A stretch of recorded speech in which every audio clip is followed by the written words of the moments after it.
ਦ Harpreet Singh show ਦੇ ਅੱਜ ਦੇ ਇਸ ਐਪੀਸੋਡ ਵਿੱਚ ਆਪ ਸਭ ਦਾ ਨਿੱਘਾ ਸਵਾਗਤ ਹੈ। ਮੈਂ ਹਾਂ ਤੁਹਾਡਾ ਹੋਸਟ ਹਰਪ੍ਰੀਤ ਸਿੰਘ, ਸਰੀ, ਬ੍ਰਿਟਿਸ਼ ਕੋਲੰਬੀਆ, ਕੈਨੇਡਾ ਤੋਂ। ਪ੍ਰੋਗਰਾਮ ਦੇ ਸੈਕਿੰਡ ਵਿੱਚ ਬਹੁਤ ਹੀ ਮਹੱਤਵਪੂਰਨ ਜਾਣਕਾਰੀ ਲੈ ਕੇ ਸਾਡੇ ਨਾਲ ਸਾਂਝ ਪਾਉਣਗੇ ਨੀਰਾ ਅਗਨੀਹੋਤਰੀ, ਜਿਹੜੇ ਕਿ ਇੱਕ ਨਾਮਵਰ ਇਮੀਗ੍ਰੇਸ਼ਨ ਕੰਸਲਟੈਂਟ ਨੇ।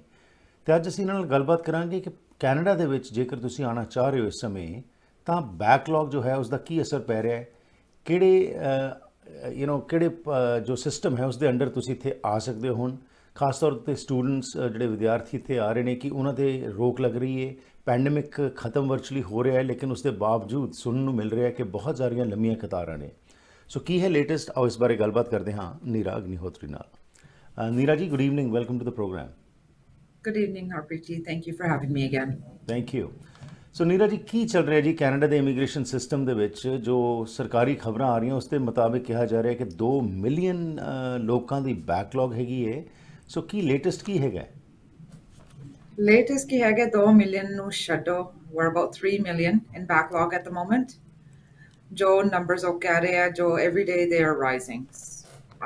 Koi is minnu 18 saal ho gaye practice kardi nu. And मेरी career ਦੇ ਵਿੱਚ, professional career ਦੇ ਵਿੱਚ ਇਹ ਪਹਿਲੀ ਵਾਰੀ ਹੋਇਆ ਜਿਹੜੀ ਇੰਨੀ uncertainty ਸਾਨੂੰ government of Canada ਤੋਂ ਮਿਲ ਰਹੀ ਹੈ। ਕੋਈ transparency ਨਹੀਂ ਹੈਗੀ, ਕੋਈ surety ਨਹੀਂ ਹੈਗੀ, ਜੋ ਬੋਲ ਰਿਹਾ ਉਹ ਸੱਚ ਹੋ ਨਹੀਂ ਰਿਹਾ right now। ਉਹਨਾਂ ਕੋਲੇ ਖੁਦ ਜਵਾਬ ਨਹੀਂ ਹੈਗਾ ਵੀ ਉਹ ਕਰ ਕੀ ਰਹੇ ਹੈ। ਸੋ ਇੰਨੀ ਅਨਸਰਟਨਿਟੀ ਦਾ ਕਾਰਨ ਕੀ ਹੈ ਜੀ? ਪੈਂਡੇਮਿਕ ਵਿੱਚ ਤਾਂ ਮੰਨਿਆ ਕਿ ਆਫਿਸਿਸ ਬੰਦ ਸਨ, ਪਰ ਹੁਣ ਸਭ ਕੁਝ ਖੁੱਲ ਰਿਹਾ ਹੈ। ਸੋ ਕਿਉਂ ਨਹੀਂ ਸਰਕਾਰ ਕੋਪ ਅਪ ਕਰ ਸਕ ਰਹੀ? ਜਿਹੜਾ ਬੈਕਲੌਗ ਹੈਗਾ ਪਹਿਲਾਂ ਉਸ ਨੂੰ ਕਰਨ, ਕਿਉਂਕਿ ਅਲਟੀਮੇਟਲੀ ਅੱਗੇ ਹੋਰ ਵੀ ਐਪਲੀਕੇਸ਼ਨਸ ਆਉਣੀਆਂ ਨੇ ਤੇ ਫਿਰ ਇਹ ਤਾਂ ਬਹੁਤ ਵੱਡੀ ਸਮੱਸਿਆ ਬਣ ਜਾਏਗੀ। ਇਹਦਾ ਆਈ ਥਿੰਕ ਸਭ ਤੋਂ ਵੱਡਾ ਕਾਰਨ ਆ 2020 ਹਿੱਟ ਕੀਤਾ, ਆਫਿਸਿਸ ਸਭ ਬੰਦ ਹੋ ਗਏ, ਸਾਰੇ ਆਫਿਸਰਸ ਘਰੋਂ ਕੰਮ ਕਰਨ ਲੱਗ ਗਏ। ਸੋ ਜੋ ਵੀ ਪੇਪਰ ਫਾਈਲਸ ਜਾਰੀਆਂ ਸੀ, ਕੋਈ ਐਡਮਿਨਿਸਟ੍ਰੇਟਿਵ ਸਟਾਫ ਹੈ ਨਹੀਂ ਸੀ ਉਹਨੂੰ ਲੌਗਇਨ ਕਰਨ ਲਈ, ਉਹਨਾਂ ਨੂੰ ਸਕੈਨ ਕਰਨ ਲਈ, ਉਹਨਾਂ ਨੂੰ ਸਾਈਨ ਕਰਨ ਲਈ, ਉਹਨਾਂ ਦੇ ਕੰਪਲੀਟਨੈਸ ਚੈੱਕ ਕਰਨ ਲਈ। ਪਰ ਅੱਜ ਦੀ ਡੇਟ ਵਿੱਚ ਵੀ we're now 2022. I think March 2020 we went to lockdown. June 2020 I opened my office. People started working again. 2-3 months later, offices khul gayan. Right. But ਅੱਜ ਦੀ ਡੇਟ ਤੱਕ ਜਿਹੜੇ federal government ਦੇ employees are, regardless immigration, CRA, ਜੋ ਵੀ ਹੈ, they're not working in offices. They're working from home. Working from home, ਜੇ ਤੁਸੀਂ ਕੋ 8 ਘੰਟੇ ਦੀ shift ਹੈ, 8 ਘੰਟੇ ਦੇ ਵਿੱਚ ਕੀ ਬੰਦਾ 2 ਘੰਟੇ sincere work ਕਰ ਲੇਗਾ। ਨੰਬਰ 2, ਜਿਹੜੇ ਉਹਨਾਂ ਦੇ ਡਾਕੂਮੈਂਟਸ ਚਾਹੀਦੇ ਆ ਜਾਂ ਫਾਈਲਾਂ ਹੈਗੀਆਂ ਜਾਂ ਕੁਝ ਵੀ ਹੈਗਾ, ਉਹਨਾਂ ਕੋਲੇ ਸਭ ਕੁਝ access maybe ਨਾ ਹੋਵੇ। And number 3, disconnection between each other. There's such a huge disconnect within the department. ਇੱਕ ਬੰਦਾ ਇਹ ਕਹਿ ਰਿਹਾ, administrative ਇਹ ਕਹਿ ਰਿਹਾ, officer ਕੁਝ ਹੋਰ ਕਹਿ ਰਿਹਾ, ਆਹ document ਮਿਲ ਗਿਆ, ਹਫ਼ਤੇ ਬਾਅਦ ਨਹੀਂ ਮਿਲਿਆ ਹੈਗਾ। There is such a disconnect and the organization is no longer there. Jo sunan chaya hai, I was in Ottawa last week for our national conference and we had quite a few talks with immigration officials. Onna di jehdi hiring ho rahi hai, it's people out of high school, people that have no immigration experience. So jo assi note kita hai, especially in the last 2-3 months, jehdi refusals bhi aa rahe hai, they make absolutely no sense. ਤੁਸੀਂ file ਹੋਰ ਕੋਈ ਲਾ ਰਿਹਾ, refusal ਹੋਰ ਕੋਈ ਵਜ੍ਹਾ ਦਾ ਆ ਰਿਹਾ। It's a disaster, Harpreet ji, which I don't know what to do right now. I'm frustrated, my clients are frustrated, my colleagues are frustrated. So chaos ਜਿਹੜਾ ਦੇਖਿਆ ਜਾ ਰਿਹਾ ਜੀ, ਆਫ ਕੋਰਸ ਤੁਹਾਡੇ ਇਮੀਗ੍ਰੇਸ਼ਨ ਡਿਪਾਰਟਮੈਂਟ 'ਚ ਨਹੀਂ ਬਲਕਿ ਹੋਰ ਵੀ ਜਿਹੜੇ ਗਵਰਨਮੈਂਟ ਦੇ ਸੈਕਟਰਸ ਨੇ ਉਹਨਾਂ 'ਚ ਵੀ ਇਹੀ ਕੁਝ ਸੁਣਨ ਨੂੰ ਮਿਲ ਰਿਹਾ ਹੈ। But again coming back to the issue of immigration, ਜਦੋਂ ਹੁਣ ਅਸੀਂ ਗੱਲ ਕਰਦੇ ਹਾਂ, ਕੀ ਲੇਟੈਸਟ ਕੋਈ ਨਵੇਂ ਕੋਈ ਰੂਲਸ, ਕੋਈ ਕਾਨੂੰਨ ਜਿਹੜੇ ਨਵੇਂ ਚੇਂਜ ਕੀਤੇ ਗਏ ਹੋਣ ਜਾਂ ਬਣਾਏ ਗਏ ਹੋਣ? ਕਿਉਂਕਿ ਜੇ 3 ਮਿਲੀਅਨ ਦੀ ਤੁਹਾਡੀ ਬੈਕਲੌਗ ਹੈਗੀ ਹੈ, ਤਾਂ ਇਹ ਵੀ ਹੋ ਸਕਦਾ ਹੈ ਕਿ ਆਉਣ ਵਾਲੇ ਸਮੇਂ ਦੇ ਵਿੱਚ ਕੁਝ ਪੁਰਾਣੇ ਜਿਹੜੇ ਕੇਸਿਸ ਨੇ ਉਹਨੂੰ ਬਿਲਕੁਲ ਹੀ ਨਜ਼ਰਅੰਦਾਜ਼ ਕਰ ਦਿੱਤਾ ਜਾਏ ਅਤੇ ਮੁੜ ਤੋਂ ਸ਼ੁਰੂਆਤ ਤੋਂ ਕੋਈ ਗੱਲ ਚੱਲੇ। ਸੋ ਜੋ ਆਪਾਂ ਹਿਸਟਰੀ ਦੇਖੀ, ਆਪਾਂ ਇਮੀਗ੍ਰੇਸ਼ਨ ਹਿਸਟਰੀ, ਐਂਡ ਸਪੈਸ਼ਲੀ ਜਦੋਂ ਦੀ ਮੈਂ ਪ੍ਰੈਕਟਿਸ ਸ਼ੁਰੂ ਕੀਤੀ ਹੈ 2004-5, ਹਰਪ੍ਰੀਤ ਜੀ, ਜਦੋਂ ਵੀ ਕੋਈ ਨਵਾਂ ਪ੍ਰੋਗਰਾਮ ਹੁੰਦਾ, ਜੇ ਆਪਾਂ ਇਹਨਾਂ ਦੇ ਟ੍ਰੈਂਡਸ ਦੇਖੀਏ, ਨਵਾਂ ਪ੍ਰੋਗਰਾਮ ਕੱਢਦੇ ਆ, ਉਹ ਪ੍ਰੋਗਰਾਮ ਦੇ ਆ ਰਾਈਟ ਅਵੇ ਅਪਰੂਵਲਸ ਆਉਣ ਲੱਗ ਜਾਂਦੇ ਆ, right away. Processing is within 2 months, this, and then they hit a backlog, and then they stop, and then there's another backlog. They forget about those files. ਹੁਣ ਜਦੋਂ ਵੀ ਨਵਾਂ ਕੱਢਦੇ ਆ, remember federal skilled worker point system ਜਿਹੜਾ ਸੀਗਾ, ਇੱਕ ਦਿਨ ਉੱਠ ਕੇ ਉਹਨਾਂ ਨੇ ਕਹਿਤਾ ਵੀ ਜਿਹੜੀ ਵੀ ਫਾਈਲਾਂ ਸਾਡੇ ਕੋਲ ਹੈਗੀਆਂ ਸਭ ਨੂੰ ਮੋੜੀਆਂ ਜਾ ਰਹੀਆਂ and ਤੁਹਾਨੂੰ refunds ਮਿਲ ਰਿਹਾ। ਉਹਨਾਂ ਦੀ ਖੜੀ ਖੜਾਏ 5 ਸਾਲ ਹੋ ਗਏ 10 ਸਾਲ ਹੋ ਗਏ they just returned and refunded money. So the problem with immigration policy is it doesn't need to pass any bills. It doesn't have to do anything. Somebody wakes up in the morning and says, guess what? We don't want to do this today. Or we're going to do this today. And boom, it's law. Boom, it becomes policy. So they have nobody to answer to. So jo ਉਹਨਾਂ ਦਾ ਦਿਲ ਕਰਦਾ ਉਹ ਕਰਦੇ. ਪਰ ਇਹ ਨਜ਼ਰਅੰਦਾਜ਼ ਹੋ ਸਕਦੇ ਹੋ ਰਹੀਆਂ 2020 ਦੀਆਂ ਸਾਡੀਆਂ ਫਾਈਲਾਂ 2019 2020 ਦੀਆਂ ਫਾਈਲਾਂ again we're 2022 June have not been processed. Trend ਇਹ ਹੋ ਰਿਹਾ ਹੁਣ especially SOWPs ਜਿਹੜੇ ਇੱਥੇ ਸਟੂਡੈਂਟਸ ਸੁਣ ਰਹੇ ਹੋਗੇ ਉਹਨਾਂ ਦੇ open work permits for spouses ਜਿਹੜੇ 2 ਸਾਲ ਦੇ ਲੱਗੇ ਆ ਹੁਣ ਉਹ ਜ਼ਰੂਰ ਉਹ ਐਪਲੀਕੈਂਟ ਨੂੰ ਇੰਟਰਵਿਊ ਲਈ ਬੁਲਾਉਣਗੇ ਕੋਈ ਨਾ ਕੋਈ ਰੀਜ਼ਨ ਲਈ ਰਿਫਿਊਜ਼ ਕਰ ਦੇਣਗੇ ਕਿਉਂਕਿ ਉਹਨਾਂ ਨੂੰ ਪਤਾ ਹੈ ਫੈਡਰਲ ਕੋਰਟ 'ਚ ਕੱਲ ਜਾਣੀ ਹੈ. And your interview ne karenge, federal court will then say, okay, we're accepting leave and we're sending this to a new officer. So now they're covering their bases, still refusing by calling them in for interviews. Baseless interviews.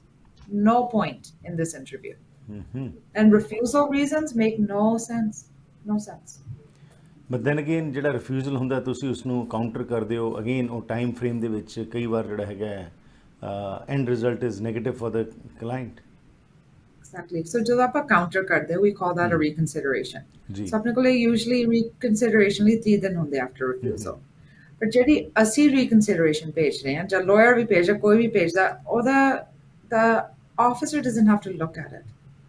The only thing that they will then look at is federal court. So they don't have to look at it. So ਜੇ ਆਪਾਂ ਭੇਜ ਵੀ ਰਹੇ ਹਾਂ 30 days baad or 60 days baad ohi email wapas aa jandi hai that we had a look at your letter, thank you so much, but we still stand with our previous grounds of refusal. They're not giving any consideration. They're not being sympathetic to people's circumstances. Jehde aha PGWP apply kar rahe hun, for instance tusi last semester de vich part-time courses la sakde ho kyunki thodi studies complete ho rahe hain. Okay, so you can pick up 1 course, you can pick up 2. You don't have to pick up the full 3 or 4 course load to be full-time because it's your last semester. Now just student fail ho janda but 2 saal ye full-time rahega, full-time raha. But this last semester he failed and he has to now pick up another semester to complete those studies. They say, sorry, we're not giving you the work permit because you are part-time for 2 semesters. But don't you understand that he didn't foresee? He was not predicting that he was going to fail or she was going to fail. Right. They have no considerations, Harpreet ji. It's a very sad situation. So, tusi national body de viji member hai and of course you must be picking up these issues with the government.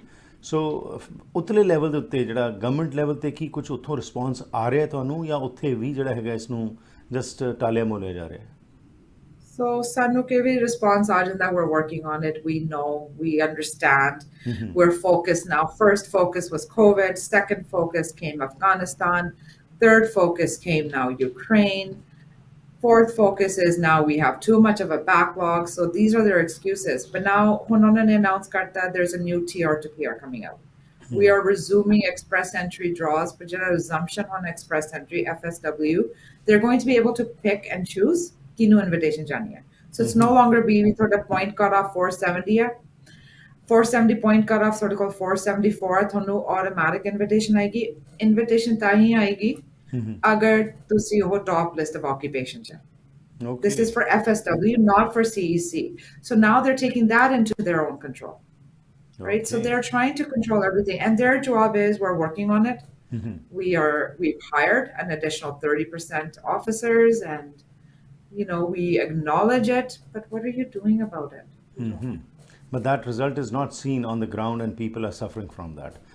It's time for a break. Let's go for a break. We'll be shortly back. And Neera ji, ਤੁਹਾਡੇ ਤੋਂ ਹੋਰ ਜਾਣਕਾਰੀ ਲੈਣੇ ਆ ਕਿ ਵਿਦਿਆਰਥੀਆਂ ਦੀ ਜਦੋਂ ਅਸੀਂ ਗੱਲ ਕਰਦੇ ਹਾਂ ਖਾਸ ਤੌਰ ਦੇ ਉੱਤੇ ਉਹ ਤਾਂ ਅਸੀਂ ਦੇਖ ਰਹੇ ਕਿ ਉਹ ਆ ਰਹੇ ਹੈਗੇ ਨੇ ਪਰ ਉਸ ਦੇ ਨਾਲ ਨਾਲ ਉਹਨਾਂ ਦੀਆਂ ਜਿਹੜੀਆਂ ਸਮੱਸਿਆਵਾਂ ਨੇ ਤੇ ਉਹਨਾਂ ਨੂੰ ਕਿਵੇਂ ਤੁਸੀਂ ਟੈਕਲ ਕਰ ਰਹੇ ਹੋ ਕੀ ਕੁਝ ਉਹਨਾਂ ਵਾਸਤੇ ਇਨਫੋਰਮੇਸ਼ਨ ਹੈ ਤੇ ਨਾਲ ਤੁਸੀਂ ਜਿਹੜਾ FSW ਤੇ CSC ਦੀ ਗੱਲ ਕੀਤੀ ਹੈਗੀ ਹੈ ਇਹਦੇ ਬਾਰੇ ਵੀ ਹੋਰ ਗੱਲਬਾਤ ਕਰਦੇ ਹਾਂ हर रंग है साडे को हर मॉडल हर एक दी अपनी वक्री पहचान असीं एक परिवार हाँ साडा कर्म है अगे वधाउणा सफ़र नूं सौखा बनाउणा बसंत मोटर्स तुहाडे नाल तुहाडे करके है जुल्म ढाने का अंदाज भी कितना हसी हमारी जान पर बनाई है जब जब उसने अंगड़ाई ली।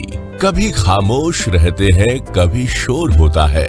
मोहब्बत में शरारत का मजा कुछ और होता है। दिल को जज्बात का तोहफा, खामोशियों को बात का तोहफा, खूबसूरती में जड़ी नजाकत अदाओं की चांद से मुखड़े को चांद सा तोहफा। भारत ज्वेलर्स, सच्चे प्यार की चमक जैसा। 5 बिजनेस सेंटर सरी। ਕੀ ਤੁਸੀਂ ਸਰੀ, ਡੈਲਟਾ, ਰਿਚਮੰਡ, ਐਬਸਫੋਰਡ ਜਾਂ ਵੈਂਕੂਵਰ ਵਿੱਚ ਨਵਾਂ ਘਰ ਬਣਾਉਣ ਬਾਰੇ ਸੋਚ ਰਹੇ ਹੋ ਜਾਂ ਫਿਰ ਪੁਰਾਣੇ ਘਰ ਨੂੰ ਰੈਨੋਵੇਟ ਕਰਨਾ ਚਾਹੁੰਦੇ ਹੋ? ਤੁਹਾਨੂੰ ਲੋੜ ਹੈ ਇੱਕ ਤਜਰਬੇਕਾਰ ਬਿਲਡਰ, ਇੱਕ ਕ੍ਰੀਏਟਿਵ ਇੰਟੀਰੀਅਰ ਡਿਜ਼ਾਈਨਰ ਦੀ ਜੋ ਤੁਹਾਨੂੰ ਸਹੀ ਤਰ੍ਹਾਂ ਗਾਈਡ ਕਰ ਸਕਣ ਤੇ ਤੁਹਾਡੇ ਸੁਪਨੇ ਦੇ ਘਰ ਨੂੰ ਉਸਾਰ ਸਕਣ। ਅੱਜ ਹੀ ਕਾਲ ਕਰੋ ਹਰਪ੍ਰੀਤ ਜਾਂ ਸੰਦੀਪ 6048259295 ਉੱਤੇ। Heavens forbid. Losing a loved one can be heartbreaking and devastating. Funeral costs in British Columbia are high. Did you know you don't have to buy a casket from a funeral home? You have a choice. Yes, it's the law. Buy a funeral casket for your loved one direct from Rest in Peace. ripcaskets.com and save hundreds of dollars. They will deliver it free to a funeral home of your choice in Vancouver, Lower Mainland. For more details, visit their online store at ripcaskets.com. Rest in peace.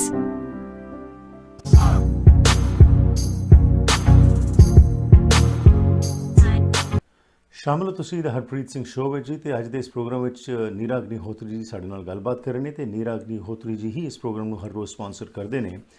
Agnihotri immigration consulting company ਇਹਨਾਂ ਦੀ ਜਿਹੜੀ ਹੈਗੀ ਹੈ। ਜੇਕਰ ਤੁਸੀਂ temporary status ਬਾਰੇ ਜਾਣਕਾਰੀ ਲੈਣੀ ਹੈ, PR ਹੋ, ਨਵੇਂ ਹੋ ਕੈਨੇਡਾ ਵਿੱਚ, ਅੰਤਰਰਾਸ਼ਟਰੀ ਵਿਦਿਆਰਥੀ ਹੋ, ਕੈਨੇਡਾ ਆਉਣਾ ਚਾਹੁੰਦੇ ਹੋ, ਹਾਇਰ ਕਰਨੇ ਫੋਰਨ ਵਰਕਰਸ, ਐਕਸਪ੍ਰੈਸ ਐਂਟਰੀ ਬਾਰੇ ਗੱਲਬਾਤ ਕਰਨੀ ਹੈ, ਸਪਾਂਸਰ ਕਰਨੇ ਪੇਰੈਂਟਸ ਜਾਂ ਗ੍ਰੈਂਡ ਪੇਰੈਂਟਸ, ਤਾਂ ਫਿਰ ਤੁਸੀਂ ਸੰਪਰਕ ਬਣਾਓ ਨੀਰਾ ਅਗਨੀਹੋਤਰੀ ਕੋਲ, ਜਿਨ੍ਹਾਂ ਕੋਲ 2006 ਤੋਂ ਇਹ ਸਰਟੀਫਾਈਡ ਇਮੀਗ੍ਰੇਸ਼ਨ ਕੰਸਲਟੈਂਟ ਵਜੋਂ ਕੰਮ ਕਰ ਰਹੇ ਨੇ।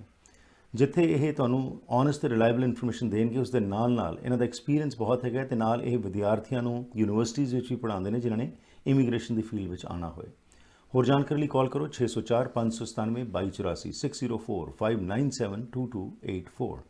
ਸਾਡੇ ਅਗਲੇ ਸਹਿਯੋਗੀ ਹਨ AMC insurance. Home, auto, travel, business, life ਜਾਂ ਰਿਕ੍ਰੀਏਸ਼ਨਲ ਇੰਸ਼ੋਰੈਂਸ ਲੈਣੀ ਹੈ ਤਾਂ ਇਹਨਾਂ ਦੀਆਂ 9 ਬ੍ਰਾਂਚਿਸ ਨੇ ਲੋਅਰ ਮੇਨਲੈਂਡ ਵਿੱਚ ਜੋ ਹਫ਼ਤੇ ਦੇ 7 ਦਿਨ ਖੁੱਲ੍ਹੀਆਂ ਰਹਿੰਦੀਆਂ ਨੇ ਤੇ ਤੁਹਾਨੂੰ ਸਰਵ ਕਰਦੀਆਂ ਨੇ। 604 507 6666 604 507 6666 ਤੇ फ़ोन कर सकते हो। सो मुड़ तो चलते हैं जी नीरा जी कोल ते गलबात का सिलसिला अगे तोड़ते हैं।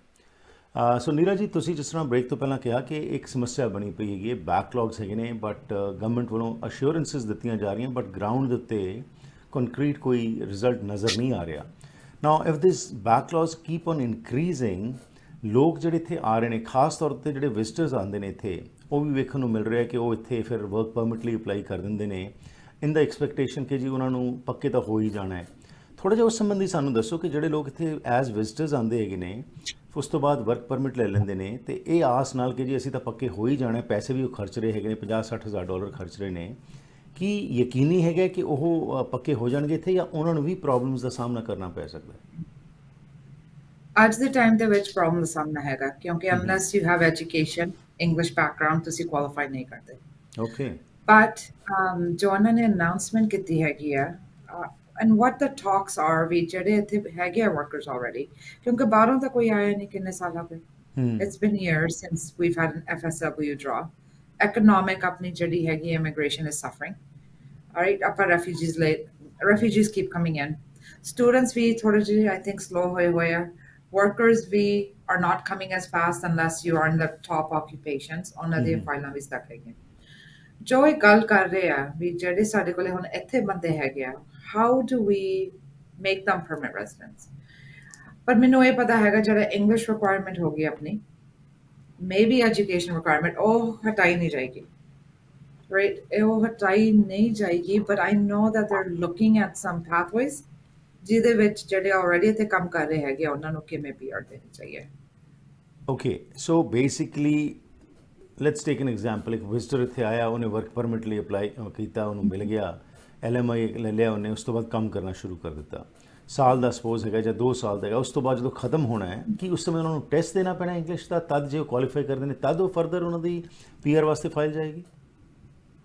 ਅੱਜ ਦੀ ਡੇਟ ਦੇ ਵਿੱਚ yes even agri pilot project ਹੈਗਾ ਉਹਨਾਂ ਨੂੰ ਵੀ CLB 4 ਚਾਹੀਦੀ ਹੈ ਜਿਹੜੇ ਆਪਣੇ ਕੇਅਰ ਗਿਵਰਸ ਵੀ ਹੈਗੇ ਉਹਨਾਂ ਨੂੰ ਵੀ CLB 5 ਇਨ ਇੰਗਲਿਸ਼ ਚਾਹੀਦੀ ਹੈ ਸੋ ਜਿਹੜੀ ਅੱਜ ਦੀ ਡੇਟ ਹੈ ਇੰਗਲਿਸ਼ ਐਗਜ਼ੈਂਪਟ ਜਿਹੜੇ ਹੈਗੇ ਆ categories is humanitarian and compassionate refugee family class So those type of applications do not require any English, but ਜਿਹੜੀ ਵੀ ਆਪਣੀ economic class immigration ਹੈ ਉਹ definitely English test ਦੇਣਾ ਪੈਂਦਾ whether it's provincial nominee ਹੋ ਗਿਆ ਆਪਣਾ federal skilled worker ਹੋ ਗਈ ਆਪਣੀ federal skilled trades ਹੋ ਗਈ Canadian experience class ਹੋ ਗਈ ਜੋ ਵੀ ਉਹ ਹੈਗੀ ਆ they have to write an English test for that yes right ਤੇ ਦੂਸਰੇ ਪਾਸੇ ਜਿਸ ਤਰ੍ਹਾਂ ਤੁਸੀਂ ਕਿਹਾ ਕਿ ਹੁਣ ਪਹਿਲਾਂ ਅਫਗਾਨਿਸਤਾਨ ਦੇ ਰੈਫਿਊਜੀ ਸੀ ਹੁਣ ਯੂਕਰੇਨ ਦਾ ਚੱਕਰ ਜਿਹੜਾ ਚੱਲ ਰਿਹਾ ਹੈ ਕੀ ਇਹਦੇ ਨਾਲ ਜਿਹੜੇ ਬਾਕੀ ਜਿਹੜੇ ਆਣੇ ਹੁੰਦੇ ਨੇ ਕੈਨੇਡਾ ਦੇ ਵਿੱਚ ਲੋਕ ਅੰਡਰ ਐਨੀ ਪੁਆਇੰਟ ਸਿਸਟਮ 'ਚ ਹੋਣ ਜਾਂ ਵਰਕਰਸ ਵਜੋਂ ਆਉਣਾ ਹੈ ਜਾਂ ਉਹਨਾਂ ਨੇ ਇਕਨੋਮਿਕਸ ਦੀ ਕਲਾਸ ਵਿੱਚ ਆਉਣਾ ਹੈ ਕੀ ਉਹ ਫਿਰ ਸਾਈਡਲਾਈਨ ਹੋ ਜਾਂਦੇ ਨੇ ਤੇ ਟੌਪ ਪ੍ਰਾਇੋਰਟੀ ਸਿਰਫ ਫਿਰ ਫੋਕਸ ਉੱਥੇ ਹੀ ਹੋ ਜਾਂਦਾ ਹੈ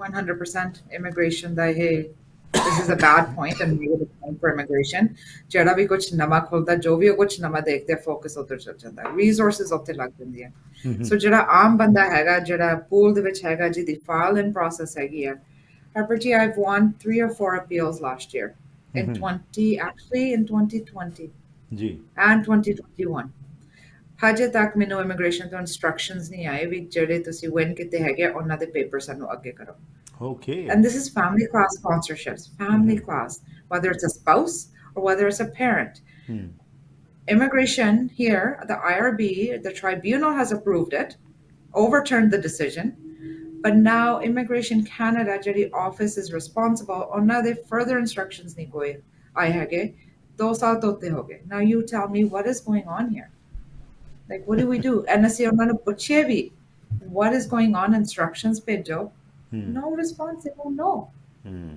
they were facing backlog or we will get in touch with you when required although no tak kisi da parent di death ho jani hai they're not going to be around by the time they look at it right so it's in every category what you're talking that people are facing challenges and nothing is being coming forward from the government side which is quite unfortunate because ਬਹੁਤ ਸਾਰੇ ਲੋਕ ਨੇ ਜਿਸ ਤਰ੍ਹਾਂ ਤੁਸੀਂ parents ਦਾ ਹੀ ਜ਼ਿਕਰ ਕੀਤਾ ਹੈ ਜਿਨ੍ਹਾਂ ਨੇ ਕਿ ਇਸ ਆਸ ਨਾਲ ਕੀਤਾ ਸੀ 2-3 ਸਾਲ ਪਹਿਲਾਂ ਕਿ ਜੋ ਹੁਣ ਪਹੁੰਚ ਜਾਣਗੇ ਉਹ ਅਜੇ ਤੱਕ ਇੱਥੇ ਆ ਨਹੀਂ ਰਹੇ No, I don't know ਕਿਵੇਂ ਆਣਗੇ ਕਦੋਂ ਆਣਗੇ ਹਜੇ ਤਾਂ ਉਹਨਾਂ ਦੇ ਇਨਸਟਰਕਸ਼ਨਸ ਆਉਣੇ ਆ ਇਨਸਟਰਕਸ਼ਨਸ ਤੋਂ ਬਾਅਦ ਅਸੀਂ ਫਾਈਲ ਲਾਵਾਂਗੇ ਫਾਈਲ ਤੋਂ ਬਾਅਦ ਮੈਡੀਕਲਸ ਹੋਣਗੇ ਮੈਡੀਕਲ ਤੋਂ ਬਾਅਦ ਪੁਲਿਸ ਵੈਰੀਫਿਕੇਸ਼ਨਸ ਹੋਏਗੀ ਉਸ ਤੋਂ ਬਾਅਦ ਉਹ ਡਿਸਾਈਡ ਕਰਨਗੇ ਵੀਜ਼ਾ ਦੇਈਏ ਜਾਂ ਨਾ ਦੇਈਏ when that will happen God knows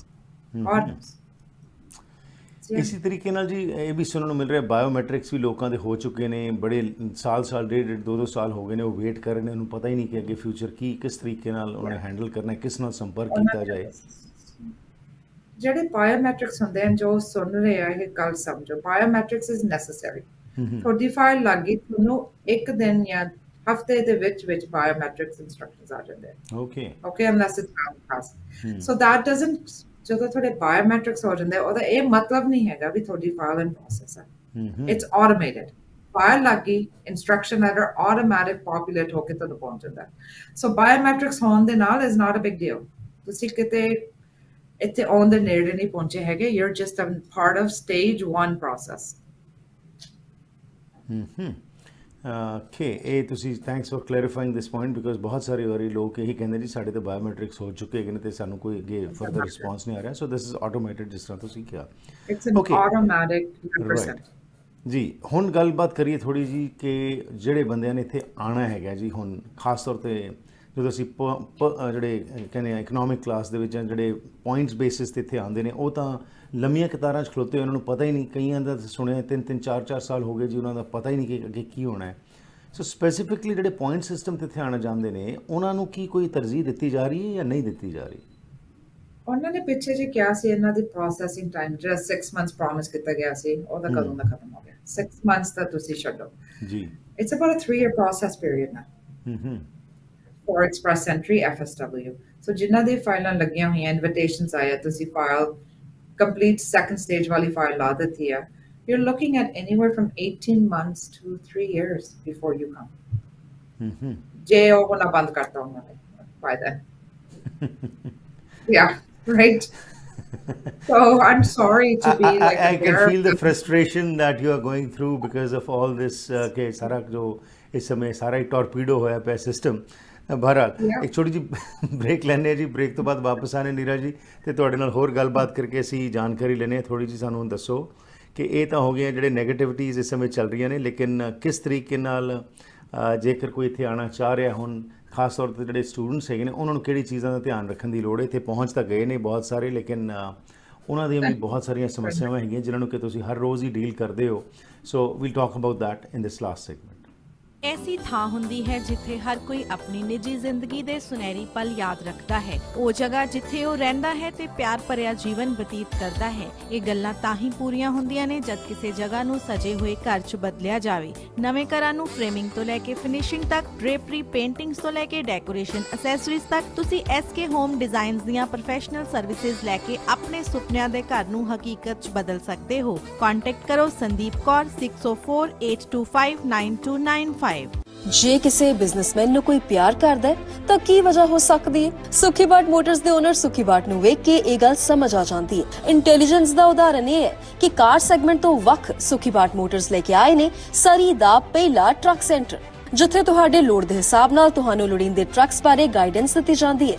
space, modification ਤੇ ਫਿਊਲ ਐਫੀਸ਼ੀਐਂਸੀ ਸਭ ਨੂੰ ਧਿਆਨ ਵਿੱਚ ਰੱਖਿਆ ਜਾਂਦਾ ਹੈ। ਸੁਖੀ ਬਾਟ ਟਰੱਕ ਸੈਂਟਰ ਇਹਨਾਂ ਟਰੱਕਾਂ ਨਾਲ ਹੀ ਹੈ ਟੌਰ। ਵੈਨਕਾਸਾ ਟਾਈਲ ਅਤੇ ਸਟੋਨ ਸ਼ੋਰੂਮ ਇੱਕ ਐਸੀ ਥਾਂ ਹੈ ਜਿੱਥੇ ਤੁਹਾਨੂੰ ਹੋਲਸੇਲ ਕੀਮਤਾਂ ਤੇ ਹਰ ਕਿਸਮ ਦੀਆਂ ਟਾਈਲਸ, ਸਟੋਨ, ਮਾਰਬਲ, ਬੈਕਸਪਲੈਸ਼, ਮੋਜ਼ੇਕ ਆਦਿ ਵਾਜਬ ਕੀਮਤਾਂ ਤੇ ਮਿਲ ਸਕਦਾ ਹੈ। ਇਟਾਲੀਅਨ, ਸਪੈਨਿਸ਼, ਚਾਈਨੀਜ਼, ਪੋਰਸਲਨ ਜਾਂ ਸਿਰੈਮਿਕ ਟਾਈਲਸ ਜਾਂ ਮਾਰਬਲ ਸਪੈਸ਼ਲ ਆਰਡਰ ਤੇ ਜਾਂ ਕਲੀਅਰੈਂਸ ਤੇ ਲੈ ਸਕਦੇ ਹੋ। ਮਾਲਕ ਡਾਇਰੈਕਟ ਟਾਈਲਸ ਇੰਪੋਰਟ ਕਰਦੇ ਹਨ, ਜਿਸ ਕਰਕੇ ਵਧੀਆ ਕੁਆਲਿਟੀ ਦਾ ਸਮਾਨ ਤੁਸੀਂ ਆਪਣੇ ਘਰ ਦਾ ਸ਼ਿੰਗਾਰ ਬਣਾ ਸਕਦੇ ਹੋ। ਅੱਜ ਹੀ ਵਿਜ਼ਿਟ ਕਰੋ 13042 84 ਐਵਨਿਊ ਸਰੀ।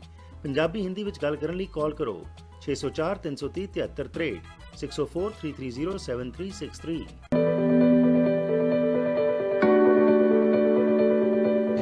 ਹਰ ਇੱਕ NRI ਪੰਜਾਬੀ ਦੀ ਇਹ ਚਾਹ ਹੁੰਦੀ ਹੈ ਕਿ ਉਹ ਅੰਮ੍ਰਿਤਸਰ ਜ਼ਰੂਰ ਆਵੇ, ਇੱਥੇ ਆ ਕੇ ਮੱਥਾ ਉਹ ਟੇਕਦਾ ਹੀ ਹੈ।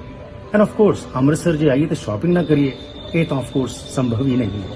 ਪਰ ਹੁਣ ਸਾਡੇ ਵਾਸਤੇ ਸਾਰਿਆਂ ਹੀ ਲਈ ਇੱਕ ਖੁਸ਼ਖਬਰੀ ਹੈ ਕਿ ਅੰਮ੍ਰਿਤਸਰ ਦੇ ਵਿੱਚ ਮਾਲ ਰੋਡ ਦੇ ਉੱਤੇ ਇੱਕ ਬਹੁਤ ਹੀ ਵਧੀਆ ਸਟੋਰ ਜਿਸ ਦਾ ਨਾਮ ਹੈ ਅਨਿਲ ਸਟੋਰ, ਉਹ ਖੁੱਲ ਚੁੱਕਿਆ ਹੈ, ਜਿੱਥੇ ਕਿ ਲੇਡੀਜ਼, ਜੈਂਟਸ ਅਤੇ ਬੱਚਿਆਂ ਦੇ ਤੁਸੀਂ ਸਟਿਚਡ ਅਤੇ ਅਨਸਟਿਚਡ ਕੱਪੜੇ ਖਰੀਦ ਸਕਦੇ ਹੋ। ਸੋ ਮੈਂ ਆਪ ਸਭ ਨੂੰ ਬੇਨਤੀ ਕਰਦਾ ਹਾਂ ਕਿ ਖਾਸ ਤੌਰ ਉੱਤੇ ਜਿਹੜਾ ਮੇਰਾ ਪ੍ਰੋਗਰਾਮ ਦੇਖਦੇ ਹੈਗੇ ਨੇ ਕਿ ਜਦੋਂ ਵੀ ਅੰਮ੍ਰਿਤਸਰ ਆਓ ਤਾਂ ਇੱਥੇ ਆ ਕੇ ਜ਼ਰੂਰ ਸ਼ਾਪਿੰਗ ਕਰੋ ਅਤੇ ਬਹੁਤ ਹੀ ਵਧੀਆ ਕੀਮਤਾਂ ਤੇ ਤੁਹਾਨੂੰ ਇਹ ਸਾਰੇ ਚੀਜ਼ਾਂ ਮਿਲ ਸਕਦੀਆਂ ਨੇ। ਹੇਠ ਲਿਖੇ ਐਡਰੈਸ ਅਤੇ ਫੋਨ ਤੇ ਤੁਸੀਂ ਫੋਨ ਵੀ ਕਰ ਸਕਦੇ ਹੋ ਕਿ ਜੇਕਰ ਅੰਮ੍ਰਿਤਸਰ ਨਹੀਂ ਆ ਰਹੇ, ਈਵਨ ਕੈਨੇਡਾ ਵਿੱਚ ਰਹਿੰਦੇ ਹੋਏ ਵੀ ਤੁਸੀਂ ਇਹਨਾਂ ਨੂੰ ਫੋਨ ਕਰੋ ਅਤੇ ਇਹ ਤੁਹਾਨੂੰ ਆਨਲਾਈਨ ਸ਼ਾਪਿੰਗ ਵੀ ਕਰਵਾ ਸਕਦੇ ਹੋ।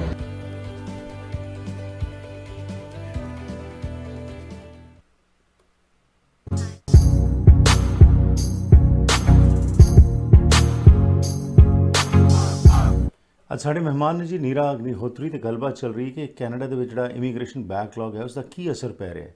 ਪਰ ਇਸ ਦੇ ਬਾਵਜੂਦ ਫਿਰ ਵੀ ਜੇਕਰ ਤੁਸੀਂ ਕੈਨੇਡਾ ਆਉਣਾ ਚਾਹ ਰਹੇ ਹੋ ਤੇ ਖਾਸ ਤੌਰ ਤੇ ਜਿਹੜੇ ਇੱਥੇ ਪਹੁੰਚ ਚੁੱਕੇ ਨੇ ਵਿਦਿਆਰਥੀ, ਉਹ ਕਿਹੜੇ ਚੈਲੰਜਸ ਚੋਂ ਲੰਘ ਰਹੇ ਨੇ। ਹਰ ਰੋਜ਼ ਨੀਰਾ ਜੀ ਜਿੱਥੇ ਇਹਨਾਂ ਨੂੰ ਸਪੋਰਟ ਕਰਦੇ ਨੇ ਇਹਨਾਂ ਮਸਲਿਆਂ ਦੇ ਵਿੱਚ ਜਿੱਥੇ ਕਿ ਇਮੀਗ੍ਰੇਸ਼ਨ ਨਾਲ ਸੰਬੰਧਿਤ ਹੋਣ, ਪਰ ਉਸ ਤੋਂ ਇਲਾਵਾ ਵੀ ਬਹੁਤ ਸਾਰੇ ਚੈਲੰਜਸ ਇੱਥੇ ਬੱਚੇ ਜਿਹੜੇ ਫੇਸਦੇ ਨੇ ਉਹਨਾਂ ਦੇ ਵਿੱਚ ਵੀ ਅੱਗੇ ਆ ਕੇ ਮਦਦ ਕਰਦੇ ਨੇ। ਸੋ ਨੀਰਾ ਜੀ, ਹੁਣ ਜਿਹੜੇ ਬੱਚੇ ਇੱਥੇ ਆਏ ਹੋਏ ਨੇ, ਕਲਾਸਾਂ ਉਹਨਾਂ ਦੀ ਚੱਲ ਰਹੀਆਂ ਨੇ, ਪੜ੍ਹ ਰਹੇ ਨੇ, ਉਹ ਵਰਕ ਪਰਮਿਟ ਲਈ ਅਪਲਾਈ ਕਰ ਰਹੇ ਹੈਗੇ ਨੇ, ਤੇ ਫਰਦਰ ਉਹਨਾਂ ਨੇ ਅੱਗੇ ਜੇਕਰ ਉਹ ਵੀ ਸਮਾਂ ਬਿਤਾ ਲਿਆ ਤੇ ਉਸ ਤੋਂ ਬਾਅਦ ਇਹਨਾਂ ਨੇ ਇੱਥੇ PR ਵਾਸਤੇ ਅਪਲਾਈ ਕਰਨਾ ਹੈ, ਉਹ ਥੋੜ੍ਹਾ ਜਿਹਾ ਸਾਨੂੰ ਦੱਸ ਦਿਓ ਕਿ ਉਹਦੇ ਵਿੱਚ ਕੀ ਕੁਝ ਚੱਲ ਰਿਹਾ ਤੇ ਕਿਹੜੀ ਚੀਜ਼ਾਂ ਦਾ ਬੱਚਿਆਂ ਨੂੰ ਪਤਾ ਹੋਣਾ ਚਾਹੀਦਾ ਹੈ। Number one, study full time. Don't take breaks. Don't go part time. ਉਸ ਤੋਂ ਬਾਅਦ ਤੁਹਾਨੂੰ work permit ਮਿਲਣਾ ਨਹੀਂ ਹੈਗਾ।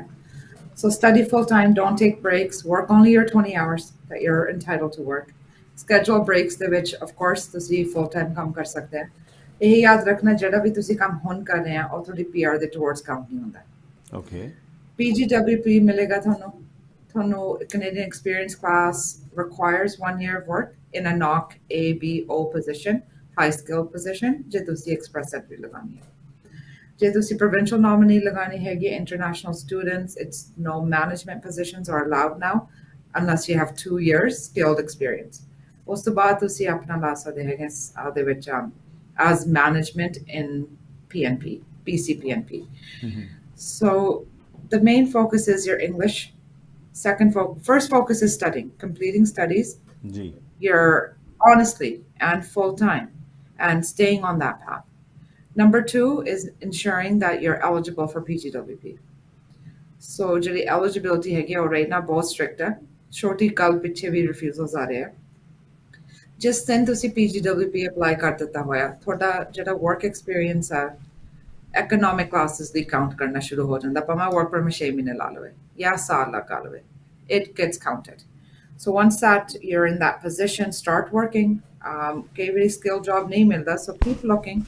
Work in a non-skilled position also, because that counts towards experience for a skilled position. But ਤੁਹਾਨੂੰ ਇੱਕ ਸਾਲ skilled experience ਚਾਹੀਦਾ, ਉਸ ਤੋਂ ਬਾਅਦ ਤੁਸੀਂ ਆਪਣੀ experience classifier ਲਾ ਸਕਦੇ ਹੋ। Unless ਜਿਵੇਂ TR to PR ਪਿਛਲੇ ਸਾਲ ਨਿਕਲਿਆ ਸੀਗਾ, no experience required, students ਨੂੰ ਵੀ ਮਿਲ ਗਈ, ਇਹੋ ਜਿਹਾ ਕੁਝ ਕੱਢਿਆ ਗਿਆ, but that is not a guarantee. Keep that in mind. That is a project they may or may not do. So don't rely on TR to PR. When ਜਿਹੜਾ ਵੀ ਹੁੰਦਾ, I know this TikTok has gone viral. Don't listen to TikTok. Verify the resources. You have a computer. You know, obviously, ਜੇ ਤੁਸੀਂ students ਹੈਗੇ ਆ, ਤੁਹਾਨੂੰ computer ਚਲਾਉਣੀ ਆਉਂਦੀ ਹੈ, ਤੁਹਾਨੂੰ research ਕਰਨੀ ਆਉਂਦੀ ਹੈ। Please, please, please don't rely on TikTok. Check your resources. Talk to advisors about what it is. ਜੇ ਤੁਹਾਨੂੰ ਕਹਿ ਰਿਹਾ ਵੀ ਅੱਜ ਕੋਈ ਕਹਿ ਰਿਹਾ ਅੱਜ policy ਨਿਕਲ ਜਾਣੀ ਹੈ, no, obviously not. Okay, because that takes time to implement. ਤੁਸੀਂ ਤੁਹਾਨੂੰ ਦਿਮਾਗ 'ਚ ਆ ਗਿਆ ਵੀ no, ਮੈਂ ਉਹਦੇ ਵਿੱਚ ਫਾਇਲ ਲਾ ਦੇਣੀ ਹੈ, ਪਰ ਜੇ ਇਹੋ ਜਿਹੇ policies ਕਰਦੇ ਉਹਨਾਂ ਦੇ ਉੱਤੇ caps ਵੀ ਹੁੰਦੇ ਆ। So don't rely on these temporary policies that come out. Focus on applying under the permanent policies that are in place. Okay. Yeah. ਦੂਸਰੇ ਪਾਸੇ ਜੀ, ਜਿਸ ਤਰ੍ਹਾਂ ਤੁਸੀਂ ਇਹ ਕਿਹਾ ਕਿ ਇਹ ਸਾਰੀ ਚੀਜ਼ਾਂ ਦਾ ਧਿਆਨ ਰੱਖਿਆ ਜਾਏ ਤੇ ਤੁਸੀਂ ਅਪਲਾਈ ਕਰ ਸਕਦੇ ਹੋ, ਪਰ ਫਿਰ ਵੀ ਬੀ ਕੇਅਰਫੁਲ। ਤੁਸੀਂ ਕਿਹਾ ਕਿ ਇਹ ਛੋਟੇ ਛੋਟੇ ਪੁਆਇੰਟਸ ਦੇ ਉੱਤੇ ਵੀ ਤੁਹਾਡੇ ਰਿਜੈਕਸ਼ਨਸ ਜਿਹੜੀਆਂ ਨੇ ਉਹ ਵੱਧ ਰਹੀਆਂ ਹੈਗੀਆਂ ਨੇ, so they have to be very careful. But then again due regards ਤੁਹਾਡੇ ਪ੍ਰੋਫੈਸ਼ਨ ਵਿੱਚ ਵੀ ਬਹੁਤ ਸਾਰੀਆਂ ਕੰਪਲੇਂਟਸ ਆਉਂਦੀਆਂ ਨੇ ਜਿਹਦੇ 'ਚ ਕਿ ਬੱਚਿਆਂ ਨੂੰ ਗੁੰਮਰਾਹ ਕੀਤਾ ਜਾਂਦਾ ਹੈਗਾ। ਜਿਸ ਤਰ੍ਹਾਂ ਤੁਸੀਂ ਕਿਹਾ ਕਿ ਸੋਸ਼ਲ ਮੀਡੀਆ ਦੇ ਇਸ ਯੁੱਗ ਦੇ ਵਿੱਚ ਬਹੁਤ ਵਾਰੀ ਬੱਚੇ ਉਹਨਾਂ ਚੀਜ਼ਾਂ 'ਤੇ ਬਿਲੀਵ ਕਰ ਲੈਂਦੇ ਹੈਗੇ ਨੇ, ਪਰ ਦੂਸਰੇ ਪਾਸੇ ਇਮੀਗ੍ਰੇਸ਼ਨ ਕੰਸਲਟੈਂਟਸ ਵੀ ਕਈ ਵਾਰ ਬੱਚਿਆਂ ਨੂੰ ਜਿਹੜਾ ਹੈਗਾ ਉਹ ਇੱਕ ਤਰ੍ਹਾਂ ਦੀ ਡਿਫਰੈਂਟ ਕਿਸਮ ਦੀ ਹੀ ਸਿਚੁਏਸ਼ਨ 'ਚ ਪਾ ਦਿੰਦੇ ਹੈਗੇ ਨੇ। ਉਹ ਬਹੁਤ ਸਾਰੇ ਇਹੋ ਜਿਹੇ ਵੀ ਸਾਡੇ ਕੋਲ ਕੇਸਿਸ ਆਉਂਦੇ ਹੈਗੇ ਨੇ। ਉਹ ਕੀ ਉਹਨਾਂ ਦੀ ਤੁਸੀਂ ਮਦਦ ਕਰ ਸਕਦੇ ਹੋ ਜੀ ਜੇਕਰ ਕੁਝ ਇਸ ਤਰ੍ਹਾਂ ਹੁੰਦਾ? ਕਿਉਂਕਿ ਮੈਨੂੰ ਪਤਾ ਹੈ ਕਿ ਤੁਹਾਡੇ ਕੋਲ ਵੀ ਆਉਂਦੇ ਹੋਣਗੇ ਇਹੋ ਜਿਹੇ ਕੇਸਿਸ ਜਿਹੜੇ ਕਿ ਕਿਤੇ ਖਰਾਬ ਹੋ ਗਏ ਹੋਣ, ਤੇ ਉਹ ਜਿਹੜੇ ਖਰਾਬ ਹੋਏ ਕੇਸਿਸ ਨੇ ਕਿ ਉਹਨਾਂ ਦੇ ਉੱਤੇ ਵੀ ਕੰਮ ਕੀਤਾ ਜਾ ਸਕਦਾ ਹੈ ਕਿ these are gone cases? 100%. No, they're not gone cases. My firm doesn't give up, Harpreet ji. ਅਸੀਂ, you know what, guarantees ਤਾਂ ਕੋਈ ਵੀ ਨਹੀਂ ਲਾ ਸਕਦਾ, but at the end of the day, ਆਪਣੇ ਕੋਲੇ resources ਹੁੰਦੇ ਆ, ਆਪਣੇ ਕੋਲੇ pathways ਹੁੰਦੇ ਆ, ਆਪਣੇ ਕੋਲੇ techniques ਹੁੰਦੇ ਆ। There's different ways of ਜਿਨ੍ਹਾਂ ਦੇ refusals ਹੋਇਆ ਜਾਂ ਕੁਝ ਕਿਹਾ ਜਾਂਦਾ। ਹਮੇਸ਼ਾ ਕਈ ਵਾਰੀ ਇਹ ਹੁੰਦਾ ਵੀ ਹੱਦ ਤੋਂ ਪਾਰ ਹੋ ਗਏ, ਹੁਣ ਇਸ ਤੋਂ ਬਾਅਦ ਕੁਝ ਨਹੀਂ ਹੋਣਾ, ਤੁਹਾਨੂੰ ਵਾਪਸ ਹੀ ਜਾਣਾ ਪੈਣਾ, ਪਰ ਹਮੇਸ਼ਾ ਇਹ ਜ਼ਰੂਰੀ ਨਹੀਂ ਹੈਗਾ ਵਾਪਸ ਜਾਣ ਦਾ। Sit down, talk to somebody that has this experience. And number two, ਕਿਸੇ ਤੇ trust ਨਾ ਕਰੋ। ਕੱਲ ਮੇਰੇ ਕੋਲ ਆਇਆ ਸੀ ਕੋਈ that I trust you blindly. ਮੈਂ ਕਿਹਾ please don't trust me blindly. Open your eyes and ears, do your research. Don't trust anybody. ਤੁਸੀਂ ਮੈਨੂੰ ਕਹਿੰਦੇ ਜੋ ਮਰਜ਼ੀ ਭਰ ਕੇ ਭੇਜ ਦਿਓ। How am I supposed to know or do this? Right. And at the end, I will blame the client, because client ਜਦੋਂ ਕਹਿੰਦਾ ਜੋ ਮਰਜ਼ੀ ਕਰ ਦਿਓ ਜਾਂ ਪੈਸੇ ਦਿੰਦਾ ਜਾਂ illegal means ਦੇ ਵਿੱਚ ਉਹ ਖੁਦ ਜਾਂਦੇ। ਜੇ ਆਪਾਂ consultants employers ਨੂੰ ਵੀ ਕਹਿੰਦੇ ਆ, ਇਹ ਗੱਲ ਵਧੀ ਕਿਉਂ ਆ? ਕਿਉਂਕਿ clients ਪੈਸੇ ਦੇ ਰਹੇ, clients ਕਹਿੰਦੇ ਸਾਨੂੰ fake job offer ਦੇ ਦਿਓ, clients ਕਹਿੰਦੇ ਅਸੀਂ taxes ਦਵਾਂਗੇ, ਸੋ ਗਲਤੀ ਤਾਂ first ਉਹਨਾਂ ਤੋਂ ਹੁੰਦੀ ਹੈ। ਜਦੋਂ ਕੰਮ ਗਲਤ ਹੋ ਜਾਂਦਾ ਫਿਰ ਕਿਹਦਾ ਗਲਾ ਫੜੇ ਹੈ? Consultant or agent, which is wrong. I'm not justifying it. You know how I feel about this. Right. But be knowledgeable, right? Seek knowledge. Immigration is ਸਾਨੂੰ openly ਕਿਹਾ ਹੋਇਆ, ਸਾਨੂੰ ਫੋਨ ਕਰੋ। ਉਹਨਾਂ ਦੇ ਹਰ ਇੱਕ ਪ੍ਰੋਗਰਾਮ ਦੀ policies, guidelines online ਆ। Go have a look. ਤੁਹਾਡੇ permits ਦੇ ਪਿੱਛੇ immigration the phone number, give them a call. Right. Well, ਜੇ ਕੰਮ ਠੀਕ ਹੋ ਜਾਏ ਤਦ ਤਾਂ ਸਭ ਕੁਝ ਠੀਕ ਹੈ। ਤਦ ਜਿਹੜਾ ਇਹ ਇਲੀਗਲ ਐਕਟੀਵਿਟੀਜ਼ ਆਪ ਹੈ ਕਿ ਅਸੀਂ ਕਰਨੇ ਉਹ ਜਾਇਜ਼ ਹੈ, ਪਰ ਜਦੋਂ ਨਹੀਂ ਹੁੰਦਾ ਦੈਨ ਆਫ ਕੋਰਸ ਕੰਪਲੇਂਟ ਵੀ ਕਰਨੀ ਹੈ ਅਸੀਂ ਤੇ ਹੋਰ ਵੀ ਗੱਲਾਂ ਅਸੀਂ ਕਰਨੀਆਂ ਨੇ। But that's a very important point what you said, open up your eyes, everything is available online, and specially ਅੱਜ ਦੇ ਇਸ ਯੁੱਗ ਦੇ ਵਿੱਚ ਹਰ ਇੱਕ ਕੋਈ ਜੋ ਹੈ ਜ਼ਿਆਦਾਤਰ ਪੜ੍ਹਿਆ ਲਿਖਿਆ ਜਿਸ ਨੂੰ ਕਿ ਪਤਾ ਹੈ, ਪਰ ਅਸੀਂ ਅਗੇਨ ਉਸ ਦੇ ਉੱਤੇ ਵੀ ਬਹੁਤਾ ਧਿਆਨ ਨਹੀਂ ਦਿੰਦੇ। ਸੋ ਅਗੇਨ ਦੂਸਰੇ ਪਾਸੇ ਜੀ ਰੇਡਸ ਵੀ ਪੈ ਰਹੇ ਨੇ ਇੱਥੇ ਸਰੀ ਦੇ ਵਿੱਚ ਵੀ ਦੁਬਾਰਾ ਪਿਛਲੇ ਮਹੀਨੇ ਦੇ ਵਿੱਚ ਵੀ ਕਾਫੀ ਰੇਡਸ ਰੂਟਸ ਪਏ ਕੁਝ ਇਮੀਗ੍ਰੇਸ਼ਨ ਕੰਸਲਟੈਂਟਸ ਦੇ ਉੱਤੇ। ਇਹ ਸਿਲਸਿਲਾ ਤਾਂ ਚੱਲਦਾ ਹੀ ਆ ਰਿਹਾ ਹੈ, ਲੇਕਿਨ ਓਵਰਆਲ ਜੋ ਸਿਚੁਏਸ਼ਨ ਹੈਗੀ ਇਸ ਸਮੇਂ ਕਾਫੀ ਜ਼ਿਆਦਾ ਉਹ ਇੱਕ ਤਰ੍ਹਾਂ ਦੀ ਡੀਮੋਰਲਾਈਜ਼ਿੰਗ ਹੋਈ ਪਈ ਹੈਗੀ ਹੈ। ਅਤੇ ਜਿਹੜੀ ਤੁਸੀਂ ਸਾਨੂੰ ਅੱਜ ਦੱਸਿਆ ਕਿਸ ਤਰੀਕੇ ਨਾਲ ਇਹ ਸਿਸਟਮ ਚੱਲ ਰਿਹਾ ਹੈ, ਆਸ ਇਹੀ ਕਰਦੇ ਹਾਂ ਕਿ ਸਰਕਾਰ ਇਸ ਦੇ ਉੱਤੇ ਫਟਾਫਟ ਕੰਮ ਕਰੇ ਤਾਂ ਕਿ ਜਿਹੜੇ ਜਾਇਜ਼ ਲੋਕ ਨੇ ਉਹਨਾਂ ਨੂੰ ਨੁਕਸਾਨ ਨਾ ਪਹੁੰਚੇ ਅਤੇ ਜਿਹੜੀ ਫਰਸਟ੍ਰੇਸ਼ਨ ਤੇ ਮੈਂਟਲ ਹਰਾਸਮੈਂਟ ਹੈਗੀ ਹੈ ਉਹ ਬੰਦ ਹੋਵੇ। ਐਨੀਥਿੰਗ ਇਨ ਕੰਕਲੂਜਨ ਨੀਰਾ ਜੀ? No, thank you so much, Harpreet, for having me. And I can understand ਜਿਹੜੇ ਵੀ ਹੈਗੇ ਆ ਸੁਣ ਰਹੇ students, workers, visitors, economic classes, family class, frustrating. It's a very frustrating period. And you're not alone. And it's not in anybody's hands. You have to understand that ਜਿਹਦੇ ਤੋਂ ਵੀ ਤੁਸੀਂ ਕੰਮ ਕਰਵਾ ਰਹੇ ਆ, ਜੋ ਵੀ ਤੁਹਾਡਾ ਕੰਮ ਕਰ ਰਿਹਾ, ਉਹਦੇ ਸਾਹਮਣੇ ਵੀ ਕੋਈ answer ਹੈ ਨਹੀਂ ਜੇ ਤੁਹਾਨੂੰ ਕੋਈ ਜਵਾਬ ਨਹੀਂ ਦੇ ਰਹੇ। We are at a point in our career that we are so uncertain. But at the end of the day, ਇਹੀ ਆਸਾ ਵੀ government ਕੁਝ ਕਰੇ ਜਿਹਦੇ ਵਿੱਚ ਕੋਈ ਨਾ ਕੋਈ answer ਸਾਨੂੰ ਵੀ ਮਿਲਣ, ਅਸੀਂ ਅੱਗੇ clients ਨੂੰ ਦੇ ਸਕੀਏ। But at the end of the day, it's not just you alone. It's most of us are in the same boat right now. Right.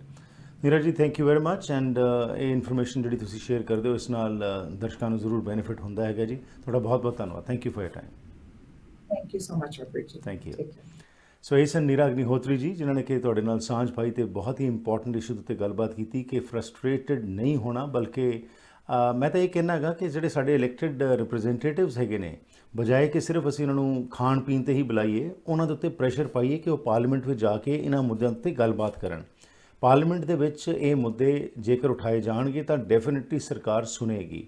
ਸੋ ਇਸ ਵਾਸਤੇ ਬੇਨਤੀ ਕਰਦੇ ਹਾਂ ਜਿਹੜੇ ਲੋਕ ਇੱਥੇ ਵਸਦੇ ਨੇ ਕਿ ਤੁਸੀਂ ਆਪਣੇ ਇਲੈਕਟਿਡ ਰਿਪਰੈਜ਼ੈਂਟੇਟਿਵਸ ਨੂੰ, ਜਿਹੜੇ ਮੈਂਬਰ ਪਾਰਲੀਮੈਂਟਸ ਨੇ, ਉਹਨਾਂ ਕੋਲ ਜਾ ਕੇ ਇਹ ਆਵਾਜ਼ ਨੂੰ ਬੁਲੰਦ ਕਰੋ ਕਿ ਨੁਕਸਾਨ ਹੋ ਰਿਹਾ ਲੋਕਾਂ ਦਾ, ਅਤੇ ਇਸ ਉੱਤੇ ਕੁਝ ਨਾ ਕੁਝ ਅਹਿਮ ਕਦਮ ਚੁੱਕ ਕੇ ਪਾਰਲੀਮੈਂਟ ਵਿੱਚ ਆਵਾਜ਼ ਉਠਾਈ ਜਾਏ। ਜੇਕਰ ਇਹ ਹੋਏਗਾ ਤਾਂ ਡੈਫੀਨਿਟਲੀ ਸਰਕਾਰ ਜਿਹੜੀ ਜ਼ਰੂਰ ਸੁਣੇਗੀ। ਸਮਾਂ ਕੱਢ ਕੇ ਪ੍ਰੋਗਰਾਮ ਵਿੱਚ ਸ਼ਾਮਲ ਹੋਣ ਲਈ ਬਹੁਤ ਬਹੁਤ ਧੰਨਵਾਦ। ਤੁਹਾਡਾ ਮੇਰਾ ਸਾਥ ਹੋਇਆ ਕਰਦਾ ਹੈ ਮੰਡੇ ਟੂ ਫਰਾਈਡੇ ਸ਼ਾਮ ਦੇ 6 ਵਜੇ ਪੈਸੀਫਿਕ ਸਟੈਂਡਰਡ ਟਾਈਮ ਦੇ ਮੁਤਾਬਿਕ। ਜੇਕਰ ਤੁਸੀਂ ਵੀ ਇਸ ਪ੍ਰੋਗਰਾਮ ਦਾ ਹਿੱਸਾ ਬਣਨਾ ਚਾਹੋ ਤਾਂ ਮੇਰੇ ਨਾਲ ਸੰਪਰਕ ਕਰ ਸਕਦੇ ਹੋ 604 603 7555 ਜਾਂ ਫਿਰ ਈਮੇਲ ਕਰ ਸਕਦੇ ਹੋ harpreetsingh@gmail.com। ਤੇ ਜੇਕਰ ਤੁਸੀਂ ਨੀਰਾ ਅਗਨੀਹੋਤਰੀ ਜੀ ਨਾਲ ਗੱਲਬਾਤ ਕਰਨੀ ਹੋਏ ਤਾਂ 604 597 2284 604 597 2284 ਦੇ ਉੱਤੇ ਇਹਨਾਂ ਨਾਲ ਗੱਲਬਾਤ ਕਰ ਸਕਦੇ ਹੋ। ਇੱਥੇ ਲੈਣਾ ਆ ਗਿਆ, ਫਿਰ ਮੁਲਾਕਾਤ ਕਰਾਂਗੇ। Have a safe evening, stay healthy and enjoy yourself.